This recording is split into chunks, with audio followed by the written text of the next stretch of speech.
Hello everybody, I'm Joel on Grid. Just wanted to make an introduction video here. Just starting the channel. I've uploaded 2 videos so far, so I just thought it might be a good time to get an introduction video out there. I apologize if there's a little wind noise.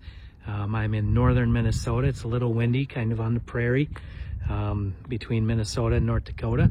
But I was just going to walk around the house a little bit, give you guys a tour of maybe what to expect on the channel, and we'll go from there. So I've got some projects around the house that I'm working on that I would like to show you.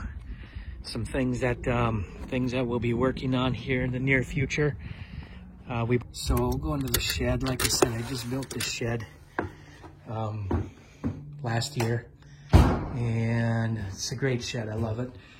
Needs a little bit more organizing, but I try to keep things organized a bit. Put some lights in here. Another little project I think I'll have on the video is cutting in a couple of recessed cans out here in the soffit. I've got this large soffit. I built it as an overhang so we could have a couple of chairs underneath it. Kind of walk back a little bit here, but it comes out about 5 feet. It's about 8 feet long, so it'll be a nice little spot to be able to sit and whatnot. But I'm going to do a little video on cutting those recessed cans in. I'd mentioned before that I'm an electrician by trade, so you may see quite a few wiring projects. We'll see what happens. I got this roll-up door. It really works well for a shed. Something in there, again, I picked up at Menards. Very, very easy to install. Yeah, I'm looking forward to getting out here and getting the yard ready, start mowing the grass, and get some things done. So I'll go ahead and I'll come around. Oh, here's another little project I worked on last year, was the sprinkler system in the yard. But the prior owner had just run a 3/4 inch poly line from here all the way back to where the water comes into the house in the basement. This house is completely finished. It's totally 100% finished. There's not an inch of, you can't find an open stud space anywhere. So anyways, last year I made the decision to set this riser up. There was no backflow preventer, which is something you should have on a sprinkler system. But I took this 1-inch copper line and I ran that in down to the water meter. I'll show you that when we get in the house. So I just redid some things back here last year also. But we'll go in the house. Actually, we'll go in the shop real quick. Take a quick tour of that. Done a lot of just woodworking over the years. Handy type of stuff. I enjoy working around the house and killing time. There's been several months. We're right in the middle of this pandemic right now, and it's been kind of a drag. So just trying to get my wits about me again. Now it's warm out, so it feels great to get out and about and get some things done. But I'll take you into the shop here. Oh, here's a neat little project too, a cornhole boards that I had built out of some barnwood. I'll show you those sometime when they're set up. But they've got black pipe for legs. It's kind of a neat little thing. The legs just store right on the back here. And I put a couple of fasteners there for the black pipe to screw into. And then they make great cornhole boards, so we got to get those out. I just finished those last fall too. But here I've got well, there's a 2-car garage. So my wife parks in here, and usually I park in here also. But right now we have a son that is in transition. I've got a toolbox here. I've got a dust collector for my shop right here, a Grizzly dust collector. This thing works great. 3-horse motor on it, 240 volt. And moving into the shop, this is my central part of the shop. This is always kind of like the anchor of any shop I've ever had. When I was 15, I bought a 10-inch Craftsman table saw from a neighbor who happened to get one from a friend who was getting divorced. So when I was 15 years old, I was just, I was so excited. I saved up money. He held on to it for me until I could give him oh, I want to say it was $220 for this Craftsman table saw. That is long gone now. I don't have it anymore, obviously, but I picked up this Jet. It's a 10-inch cabinet saw. And the story on this is, if you're familiar with Menards stores, they have a place in Minnesota where they build all of their cash wraps, all of their end caps, where they design all their pallet racking and everything. This one happened to be at that facility, and I found it on Craigslist and went down, took a look at it. It had a 3-phase motor in it, and luckily I had a single-phase motor that I was able to put into it, so I converted it to my needs. Got the dust collection on here. Ran some big dust collection tubes all over, so that's working out great. Then I've got my Bosch miter saw over here. Apologize for the mess. Got some things that are in the works here, but this thing is a really nice saw. I like this setup, how it's got the arm that comes right out. That just goes right up flush to the wall. I saw that when it came out several years ago, and I knew I had to have one. Took me a few years to be able to get one, but that's really a good saw. So anyways, here's the shop. I put a little sub panel out here a couple years ago. Put some extra 20 amp outlets out here, some 220, 240 volt outlets, and let's see, here's another little project that I'd like to get going. Got some wood that I'd like to create some of these beer flights. Very popular now, the local breweries. I'd like to put some of these together for purchase. Take them to craft fairs or what have you. We've got some other ideas for some wine flights, but these were just some prototypes that I was thinking of putting together just with some of the wood that I already had on hand. This one I thought it'd be kind of neat to be able to stamp the cap of which beer you're serving into it. But who knows? We'll see what happens. All right, we'll keep on with a little tour here. I'll just keep talking as I go. My wife and I had an electrical contracting company years ago, and when the economy, the housing market collapsed, we collapsed right with it. Here's our dog, Tori. Got a miniature Schnauzer. She's a great dog, but she is in need of a bath and a haircut.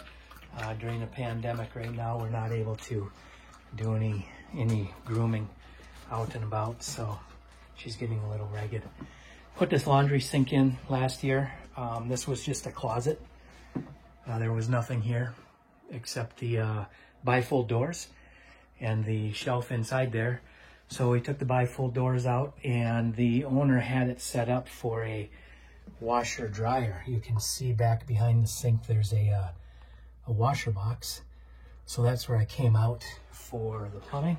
There was a drain pipe under there already, so I was just able to convert that to a nice little laundry tub. And we took our old kitchen faucet. My wife didn't care for that one all that much, so we changed the one in the kitchen and put this faucet out here. It's working great. So another little thing, we've got a walk-in pantry. This was a huge selling point for my wife. But as you can see, the light flickered on. I've got a motion sensor on the light, and the light flickered on.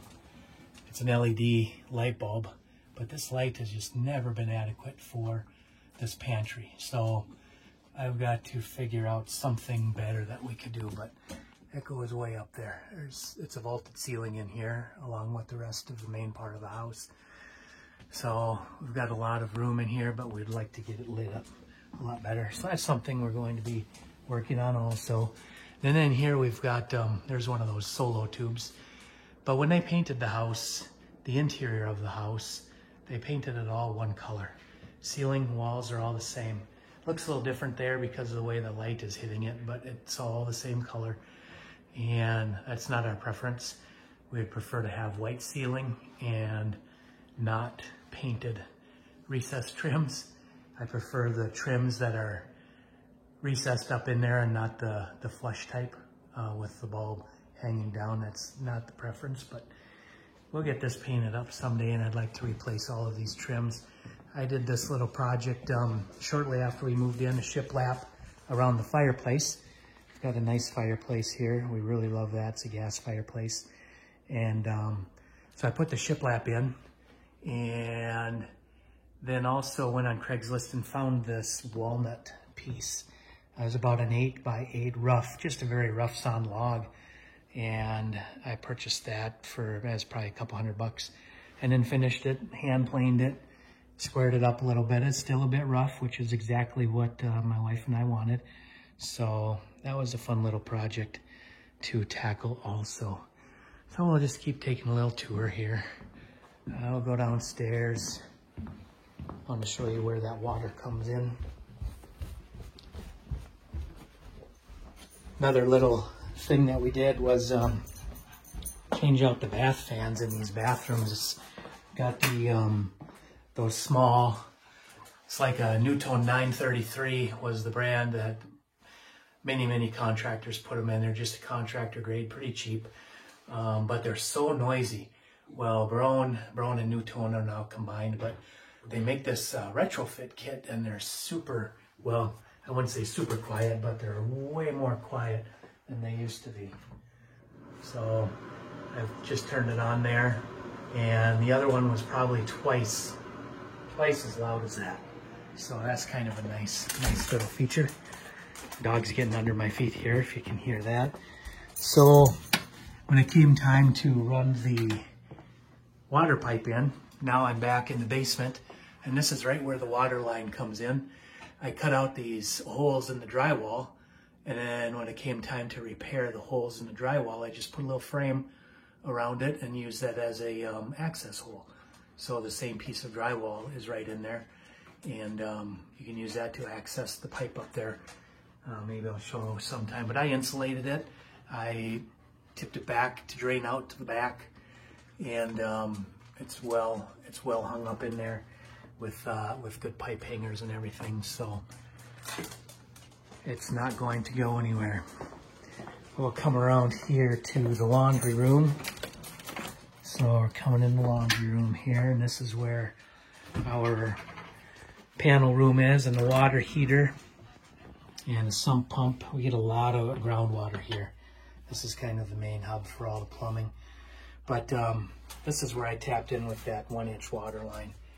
Came in, ran it over through into the next room, and then straight to the back of the house. Got it all insulated, well strapped up in there, so it's very rigid. Definitely not a plumber by any means, but I can sweat some pipes together, and they hold out. They hold pretty well. But what he was using before was, let's see if you can see this garden hose right here coming.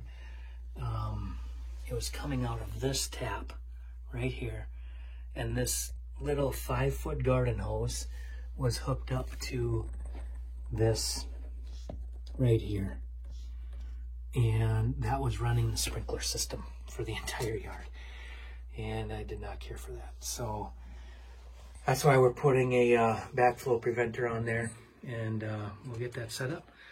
But again, I just wanted to do a little introduction here to YouTube, and hopefully this channel will evolve with time, and I'll be able to upgrade some cameras and things like that. If you have any comments or tips or anything like that, by all means, I will enjoy reading them, having a look at that.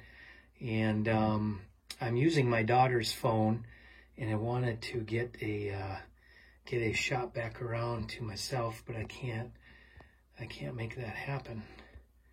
So the little symbol that turns the camera around is gone. I just wanted to give a quick headshot and a shout out from myself, but I guess we'll go ahead and we'll end the video right there. But thanks for watching, and look forward to more videos coming out in the future.